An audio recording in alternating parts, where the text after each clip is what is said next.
Ushai kusikia majina mengi ya kata nyingi sana, lakini nakupeleka kwa wananchi wa kata hii hapa. Ni wananchi wa kata ya Viziwaziwa katika manispaa ya Kibaha. Wameiomba serikali kuwasaidia kutatua changamoto kubwa ya uwepo wa wanyama hatarishi aina ya nyoka katika makazi yao. Hali hii inatishia usalama wa maisha yao. Mwanahabari wetu Harold Shemsanga ana undani wa taarifa hiyo. Wakizungumza na EATV, wananchi hao wamesema tatizo hilo limekuwa mzigo mkubwa kwa familia, hasa kutokana na changamoto ambayo imewafanya wazazi kuhofia usalama wa watoto wao wanaosoma madarasa ya awali wakati wanapotembea kwenda shuleni na kurudi nyumbani, kiasi cha baadhi yao kulazimika kuwafuata ili kuhakikisha wanakuwa salama. Chanzo cha uwepo wa nyoka hao ni mashamba pori ambayo wamiliki wameatelekeza, na hivyo kuiomba manispaa kuchukua hatua aidha za kutaifisha au wamiliki wa mashamba hayo wafyeke. Jamani, sisi kwa kweli kinachotutesa huku kwetu ni nyoka. Yaani kuna nyoka ni wengi kupita maelezo. Ukiona hilo futu, yani mafutu ni makubwa kiasi kwamba yani unalima, matokeo unakuta tu kitu kinafoka hapo. Huelewi ni kitu gani. Ukija kuangalia ni lifutu liko miguuni.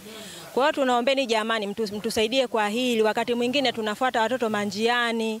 Ikifika ile mida ya saa 8 kuna vitoto vya chekechea vinarudi, tunawafuata, walimu wanatuambia tuwafuate watoto kwa sababu nyoka. Kuna jirani yangu ambaye alikuwa mwanae darasa la kwanza aligongwa na nyoka na hakuweza kuifikia huduma. Wakati anafika karibu na huduma tayari mtoto yule akawa amezidiwa na yule nyoka alikuwa ni mkubwa. Kwa hiyo alimgonga yule mtoto, alipoteza maisha. Ni kweli kabisa kwenye hii habari ya nyoka kwenye maeneo yetu, hiyo shida imekuwa ikitokea, na hii inatokana na mashamba ambayo yanakuwa hayalimwi. Wale nyoka wanakuwa wanajificha mle, wanajitokeza na wanadhuru watu. Kwa mfano kwenye eneo langu mimi aliwahi kugongwa na nyoka mtu mmoja ambaye alikuwa analima jirani pale, lakini nilijitahidi kumsaidia, nikamwaisha hospitali za zahanati pale na akapata matibabu.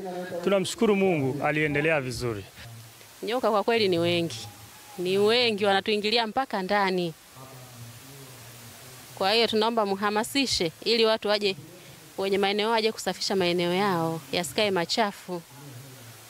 Nyoka wamezidi, tuna watoto. Aidha, wananchi hao wameiomba serikali kupunguza gharama za chanjo pindi mwananchi anapokutwa na mkasa wa kung'atwa na nyoka, kwani gharama yake ni shilingi 100,000. Na ukipatwa na hiyo shida ya kugongwa na nyoka, gharama ni kubwa, 100,000 na zaidi. Kwa mimi hali yangu nilionayo siwezi kustahimili, na nyoka na kugonga sio unakuwa umepanga.